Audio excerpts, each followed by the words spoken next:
Well, here I am, back in the shop today. I have to tell you, I've been putting this off. This truck has been pretty challenging. It's been a lot of big projects. You know, I'm a first timer at doing anything like this.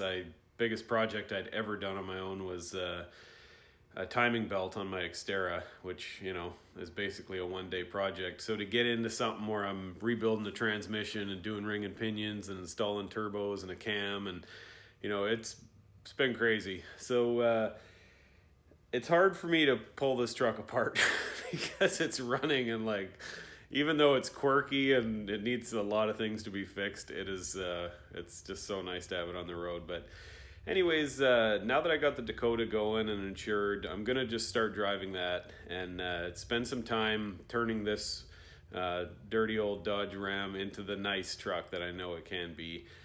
So basically, I'm going to start going through a big list of stuff that needs to get done on this, you know, job by job. And my primary motivating force, if you want to call it that, is going to be getting rid of the most annoying stuff first.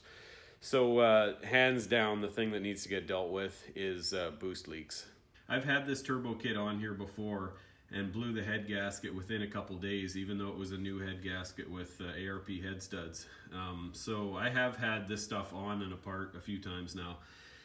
And the reason I've been putting this off and just dreading it is because the last time I pulled the twin ram apart, the gaskets ripped and I had to order new ones, and it took a couple weeks. It was a total pain. Now that I have another vehicle to drive every day, I don't really have to worry about that kind of stuff as much because I don't want to have this down for 2 weeks, but if that's the case, then so be it. So I'm actually pretty curious once I pull this apart to find out what is the actual cause of the leak, because it's definitely tightened down. So I'm wondering if some of the old gasket was maybe left on there or something.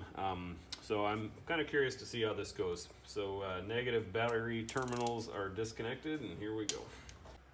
Oh, great news. I've heard of this happening, but never experienced it myself. But I actually found a tool that says 10WW, no, what does that say? 10mm. I've heard about these things, but yeah, just never seem to be able to find one. Well, there it is. Just try and gently lift this off and just hope to God that it doesn't rip. Oh, no. And it ripped. Next, I'm going to pull the injection lines off of the P-pump right there, and then they go over to the injectors, which are on this side, and then that way I can pull off this sort of mounting base for the Banks twin ram intake manifold. Wow. Okay, this is just insane. The spot where it was leaking like crazy, there is actually no gasket there. Did the boost just blow it right out of there altogether? That is just unreal. Cannot believe that. Let me know if you guys have ever heard of that or seen that. I mean, I'm definitely open to the possibility that, you know, somehow I did something wrong, but I just really surprised. That's a brand new gasket, only ever used once during this install, and a chunk of it is just gone. Wow, that is very surprising. Yeah, as you can see, I mean, there's no gasket left on the head. It didn't just rip. Everything's clean, metal. I've got a little bit of crud has fallen down in here, just a bit of residue from something, so I'm going to go ahead and vacuum that out.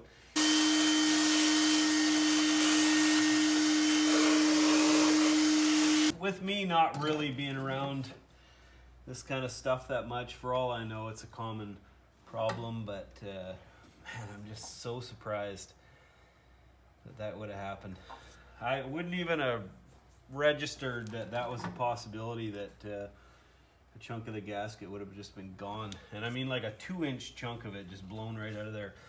I mean, at this point, I pretty much have to assume that I made some kind of mistake with tightening it down, you know, possibly, you know, over tighten some or something. So I'm gonna go and try and find the original install instructions for this intake manifold online, and just make sure and you know, do it to the exact torque spec and everything like that.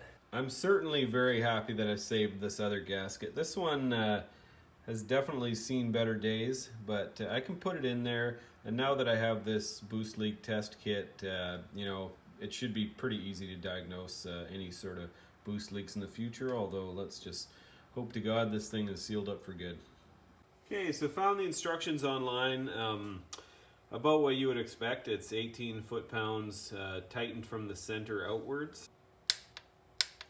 Oh, if you missed my special web seminar on how to keep your workbench clean, you'll certainly enjoy the chapter 2 where I show everybody how to keep their toolbox in the back of their truck clean. Oh, geez, look at that. One socket. Oh, there's a couple stragglers in the roof. Okay, yeah.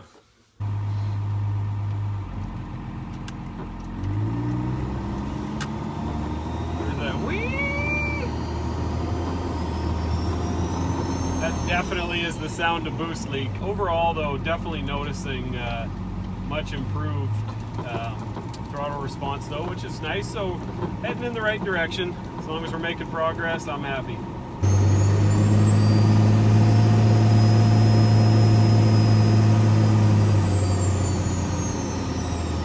I'm sure you can hear that. There's just such a loud, whiny, screeching scream coming from the boost tubes.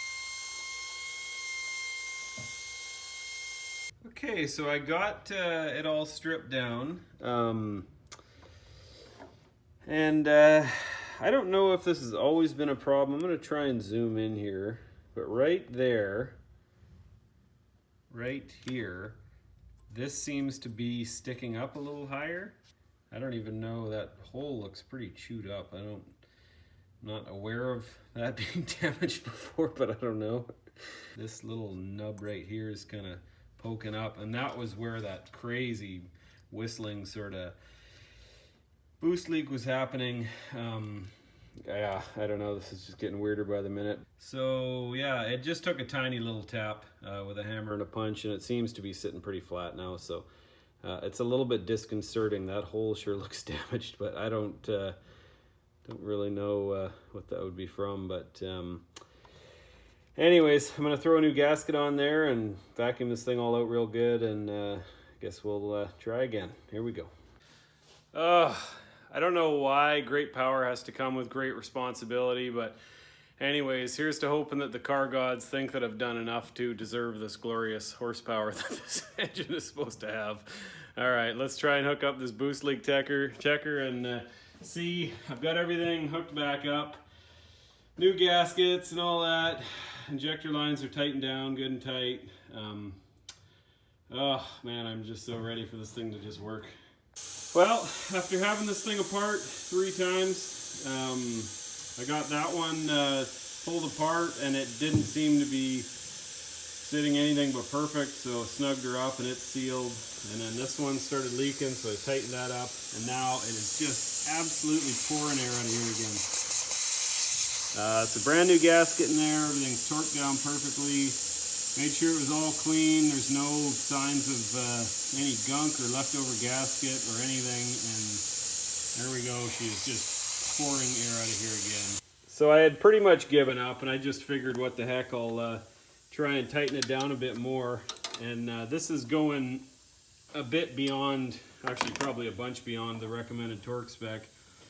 But I just started tightening it up, and doesn't seem to be leaking anymore. A couple little hisses around still here and there. These gaskets that go from this base plate onto where the grid heater are, which has this bump out here. I actually couldn't find any of those today, so I'm gonna have to order some online. Both of those had actually were actually leaking a little bit, or actually, sorry, ripped while I was pulling them off. So I'm gonna have to order some more. But for now, I think that's about all I can do. Okay, so it's a few days later. This project was actually a bit of a work in progress. I think I've had this thing apart about 3 times now this week, trying to get everything sealed up. It's a little bit of a leaky sort of truck, and that definitely also counts when we're talking about turbo piping. So she's pretty much good to go. I might have to try swapping the clamps around on some of the piping, because one of them actually seems like this might be the wrong one, or maybe it's stretched out or something. If you look at those two, they're like touching each other. So possibly I have the wrong clamp on there, and the one that lives down here, which has also been kind of leaky and troublesome, maybe they're supposed to be on different ones.